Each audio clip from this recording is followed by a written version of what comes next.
Warning: these photos should not exist. A man films his own volcanic death. A student's last snapshot captures the bear that ate him alive. A cosmonaut's charred corpse shames an entire government. Why did they take these pictures, knowing they'd die? The truth is more terrifying than fiction. Watch until the final reveal, if you dare. On the morning of May 18, 1980, the Earth grumbled a deadly warning beneath the forested flanks of Mount St. Helens in Washington state.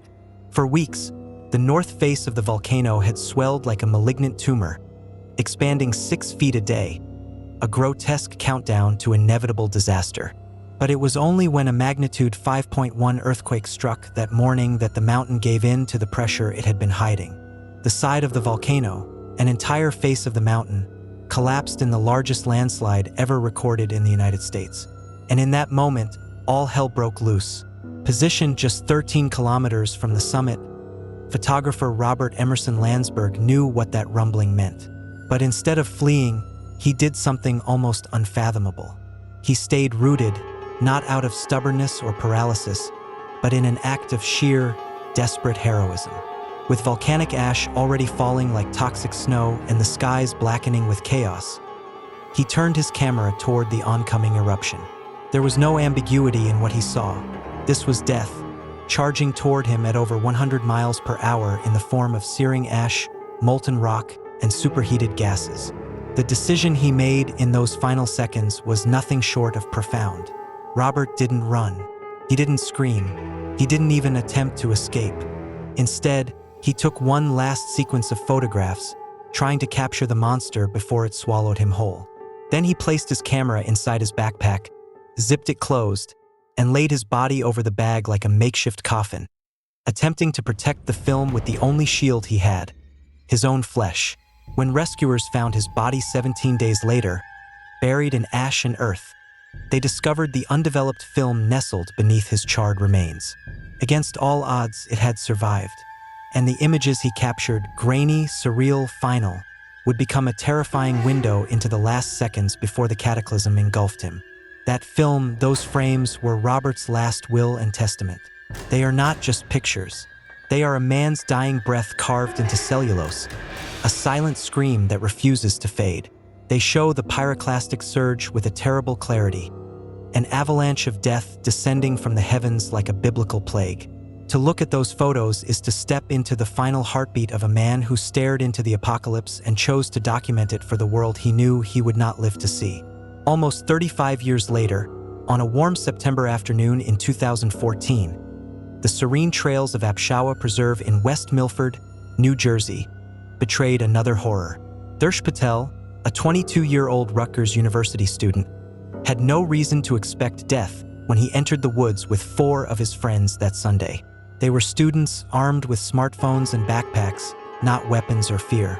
Their aim was simple: get some fresh air, take some photos, maybe laugh a little. But nature, like history, has its own cruel script. They were warned, not by signs or park rangers, but by a couple fleeing the trail in panic. Their voices were frantic, their breath short. They told of a black bear, massive, unsettling, pacing the tree line and following them like a shadow with teeth. Darsh and his friends nodded solemnly, thanked the couple, and watched them disappear down the path. Then came the fatal mistake, their collective decision to continue anyway. Maybe it was the logic of numbers, the bravado of youth, or the simple refusal to let fear dictate the afternoon. Whatever it was, they walked straight into a predator's hunt. Roughly 10 minutes down the trail, it appeared. A hulking black bear, 300 pounds of pure instinct and muscle, stood in the center of the path as if it had been waiting. First, it did nothing. It merely watched, expressionless, unreadable. The boys pulled out their phones, chuckling nervously, filming from a distance. One of those images, the last Darsh Patel would ever take, shows the animal staring back, poised at the threshold between passive and predator. The bear began to walk toward them, slowly at first, then with purpose, then with speed. And when it broke into a sprint, so did the boys. Panic tore through the group like electricity. They dropped their phones and ran for their lives, tripping over roots and each other, screaming, not daring to look back. The bear gave chase, Somewhere in that chaos, Darsh Patel fell behind. The others made it back to the parking lot, breathless, traumatized, and one man short. Search teams found the bear before they found Darsh.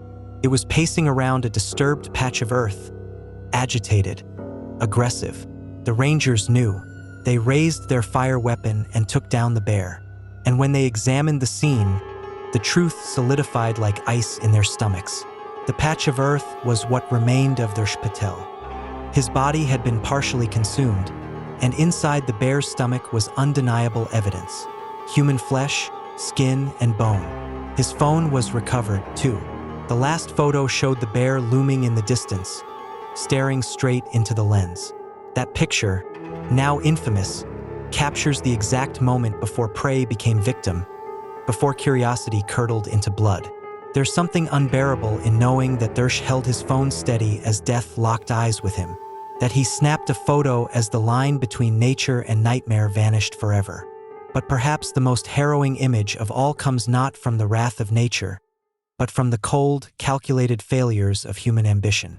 In 1967, deep in the veins of the Soviet Union's space program, Vladimir Mikhailovich Komarov prepared for a mission he believed would unalive him. He was a seasoned cosmonaut, the first to fly into space more than once, and the man assigned to command Soyuz 1, the USSR's desperate attempt to outpace the Americans in the race to the stars. But the spacecraft was a death trap, and he knew it. Engineers had found over 200 structural issues in the vessel: faulty wiring, jammed controls, parachute malfunctions, and had recommended its delay. But the Kremlin, obsessed with keeping its promises to commemorate the anniversary of Lenin's birth with a successful launch, overrode all warnings. The machinery of propaganda would not be stopped by something as inconvenient as physics. Komarov's backup was none other than Yuri Alexeyevich Gagarin, his best friend and the first human to ever venture into space. When Komarov confided his fear that the Soyuz would fail, a KGB agent asked him why he didn't refuse the mission. His reply was laced with quiet, soul-crushing resolve. "If I don't go, they'll send Yuri, and he'll die." He stepped into the capsule not as an astronaut, but as a sacrificial lamb to a machine no one dared slow down. The launch was riddled with problems. Solar panels failed to deploy. Communications were sporadic. The spacecraft spun violently in orbit. After hours of terror and failure, ground control instructed Komarov to abort the mission and return to Earth. He tried. 19 times he attempted re-entry, 19 fiery dances with death. And on the 19th try, the capsule broke through the atmosphere. But then, the final betrayal. The parachutes, faulty, rushed, poorly tested, failed. Komarov's final descent became a death spiral. As he plummeted to Earth, recordings later released captured his final screams. Not of fear, but of rage. He cursed the engineers, the politicians, the leaders who had sent him to die in a defective coffin. He spoke to his wife, gave her instructions, told her what to tell their children. And then the capsule slammed into the ground at over 400 kilometers per hour. When the recovery team opened the charred wreckage, what they found defied words. Vladimir Komarov had not died on impact. He had burned, trapped in a failing tomb of iron and fire. He endured the most agonizing death imaginable. Yet even in death, he had the last word. He had demanded, explicitly, that his funeral be open casket. He wanted the world, and more importantly, the Soviet leadership, to see the consequences of their ambition. The photo from his funeral is almost unwatchable.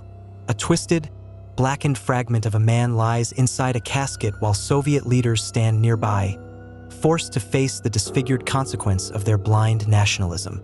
The image is not just a body, it is guilt made visible. It is political hubris wrapped in skin and ash. That charred mass was once a father, a husband, a patriot, and a man who knowingly climbed into a coffin for the sake of his friend. 3 photos, 3 frozen moments that echo far beyond their frames. One shows the eruption of a mountain and the man who chose to document it with his dying breath. Another captures the curious stare of a predator seconds before it tore a young man from the world. And the last, a grotesque portrait of human sacrifice, immortalizing a man destroyed not by nature, but by his own government's refusal to listen. They are not simply disturbing. They are indictments of ignorance, of hubris, of tragedy willingly walked into. Behind each image is not just death, but the terrible awareness of it, of people who knew what was coming and could do nothing to stop it. They didn't just die, they left behind proof, and that proof stares back, still alive, through the lens that captured it. What drives someone to take a photograph in the face of certain death? Would you have made the same choices if you were standing where they stood? Which image struck you the most and why? Are these acts of bravery or final cries for meaning? Tell us what you think in the comments. And be sure to subscribe if stories like this leave you thinking long after they end.